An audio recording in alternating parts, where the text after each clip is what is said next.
سورۃ الانفال یسألونک عن الانفال، سوال کرتے ہیں تجھ سے غنیمتوں کے متعلق۔ قل الانفال للہ والرسول، فرما دو الانفال للہ، غنیمتیں صرف اللہ کے لیے ہیں، والرسول اور رسول کے لیے، یعنی رسول کی تقسیم پر انفال کی تقسیم ہوگی، والرسول کی طرف نسبت ہے تقسیم کی، رسول کی تقسیم پر اوپر عبارت لکھی ہے، یعنی ان کی تقسیم تمہاری رائے پر نہیں ہوگی بلکہ حکم شرعی پر ہے۔ فاتقوا اللہ، پس ڈرتے رہو اللہ سے، اصول فوز اول فاتقوا اللہ، فاتقوا اللہ ڈرتے رہو اللہ سے، وَأَصْلِحُوا ذَاتَ بَيْنِكُمْ، پہلا امر ہے فاتقوا اللہ جو مبدا ہے جمیع حقوق اللہ اور حقوق العباد کی ادائیگی کا۔ تو تقویٰ یہ مبدا ہے، دل میں اللہ کا ڈر ہوگا تو حقوق اللہ کی ادائیگی بھی آسان ہوگی، حقوق العباد کی ادائیگی بھی، اور اگر دل میں اللہ کا ڈر نہیں تو نہ حقوق اللہ ادا ہوں گے نہ حقوق العباد۔ اس لیے پہلا امر ذکر کیا فاتقوا اللہ، التقویٰ ملاک الکل، التقویٰ ملاک الطاعات، التقویٰ ملاک الکل، تمام طاعات کی چابی یہ تقویٰ ہے، دل میں اللہ تعالیٰ کا ڈر آ جانا، اور یہی مقام احکام پر قرآن کریم کا یہ طریقہ ہے کہ سب سے پہلے تقویٰ کا حکم ہوگا، اور وجہ اس کی یہی لکھی ہے کہ مبدا ہے جمیع حقوق اللہ اور حقوق العباد کی ادائیگی کا۔ گونگے بزرگ نہ بنو نا، پڑھو جمیع حقوق اللہ حقوق العباد کی ادائیگی کا، یہ مبدا ہے، اس لیے اس کا ذکر کیا فاتقوا اللہ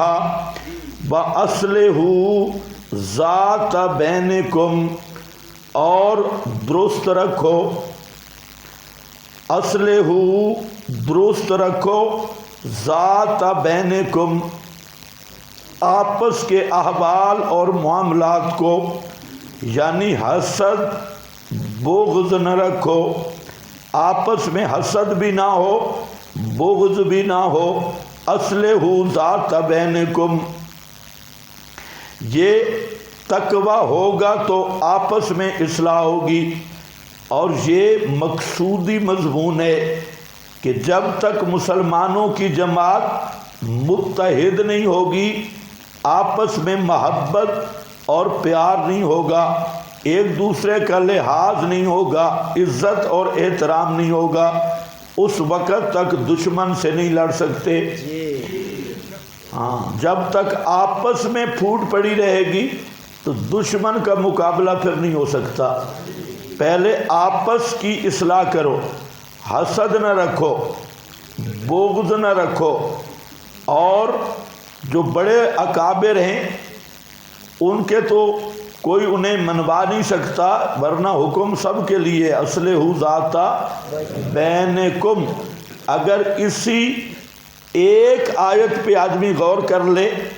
تو آپس کے اختلافات ختم ہو سکتی ہیں، کہ یہ جامع جملہ ہے، اور آپس کے اختلاف ہوتے ہیں شیطانی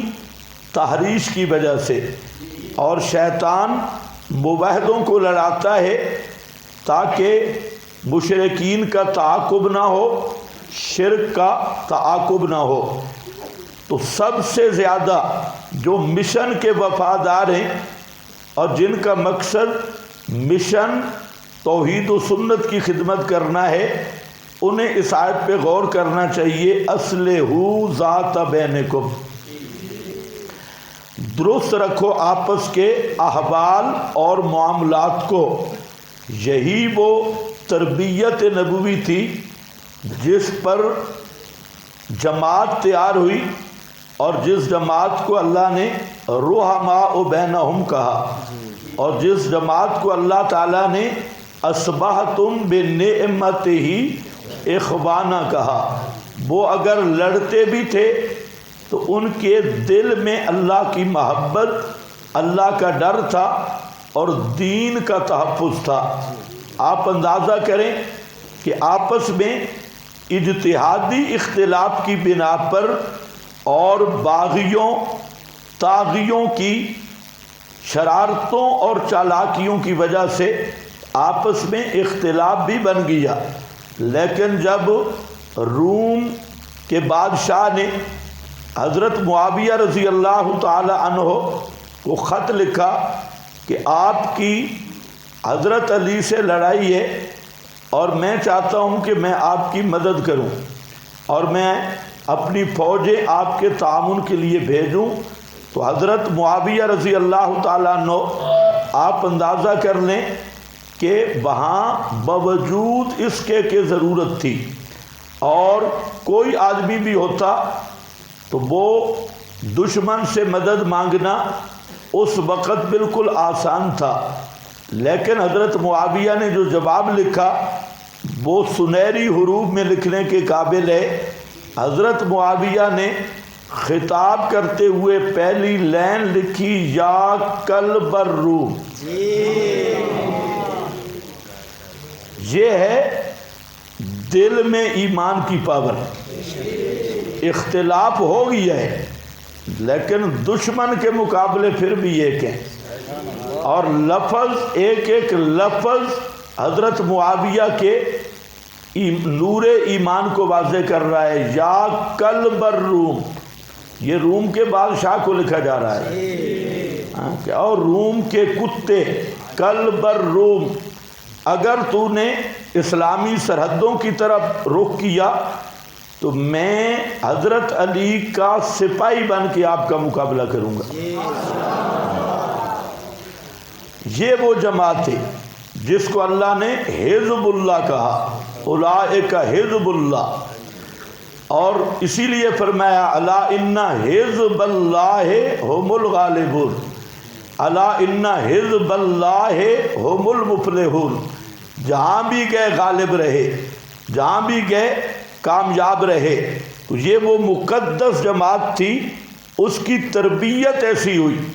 اب یہ تربیت کی جا رہی ہے، فاتقوا اللہ واصلحوا ذات بینکم، آپس میں معاملات درست رکھو، احوال درست رکھو، واطیعوا اللہ،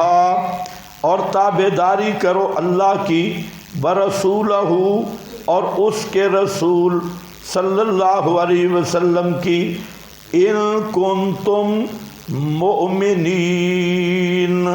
ان کنتم مؤمنین، ان میں دو احتمال ہیں، بعض نے کہا ان بے معنی اذا کنتم مؤمنین، جب کہ ہو تم ایمان والے، جب ایمان والے ہو تو ایمان کا تقاضا اطیعوا اللہ ورسولہ، اللہ کی اطاعت کرنا، رسول کی اطاعت کرنا، یہ مقتضی ایمان ہے۔ اور اگر ان کے معنی میں ہو تو پھر یہ شرط ایمان ہے۔ ان کنتم مؤمنین،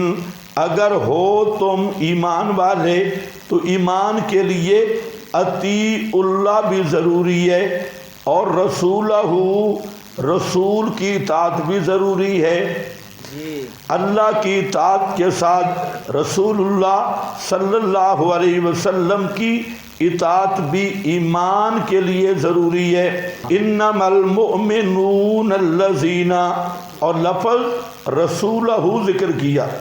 رسول کی اطاعت کس حیثیت سے ہوگی؟ ملت اور مرکز کی حیثیت سے نہیں، امیر کی حیثیت سے نہیں، ملت اور مرکز کی حیثیت سے نہیں، رسول کی اطاعت ہوگی رسول ہونے کی حیثیت سے۔ اس لیے آپ کا وصف ذکر کیا، رسولہ۔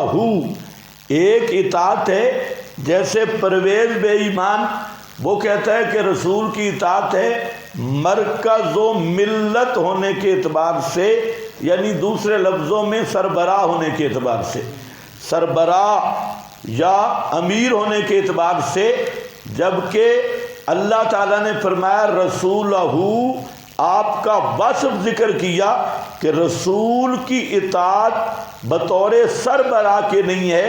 بطور مرکز و ملت کے نہیں ہے، رسول کی اطاعت بحیثیت رسول ہونے کے ہے۔ تو آپ کی اطاعت اس لیے ہے کہ آپ اللہ کے رسول ہیں، اور رسول کا منصب احکام الہی میں رسول اللہ کا نمائندہ بن کے آتا ہے، اس لیے رسول حکم الہی کا شارح بھی ہے، مبین بھی ہے، تو اس میں حدیث کا حجت ہونا بھی ضروری ہے۔ حجیت حدیث یہ شرط ایمان میں سے ہے۔ اطیعوا اللہ ورسولہ ان کنتم مؤمنین، اور دوسرے مقام پہ یہی آیت اطیعوا اللہ و اطیعوا الرسول، اور آگے اس کا اختتام کس پہ کیا؟ واللہ لا یحب الکافرین، واللہ لا یحب الکافرین، اللہ نہیں پسند کرتا کافروں کو۔ کافر کون ہے؟ جو احد الاطاعتین سے منہ پھیرے۔ احد یہ دو اطاعتیں مذکور ہیں، اطیع اللہ سے منہ پھیرے وہ بھی کافر ہے، جو اطیع الرسول سے منہ پھیرے وہ بھی کافر ہے۔ ہاں، جیسے اللہ تعالیٰ کی اطاعت سے منہ پھیرنے والا کافر ہے، اسی طرح رسول اللہ کی اطاعت سے منہ پھیرنے والا بھی کافر ہے، کیونکہ رسول ڈاکیہ بن کے نہیں آتا۔ یہ جو منکرین حدیث ہیں، بد عقیدہ، بد مذہب، ان کا یہ نظریہ ہے کہ رسول کی حیثیت ڈاکیے اور قاصد کی ہے، خط پہنچایا اور فارغ، جبکہ اہل اسلام کے ہاں رسول کا منصب ہے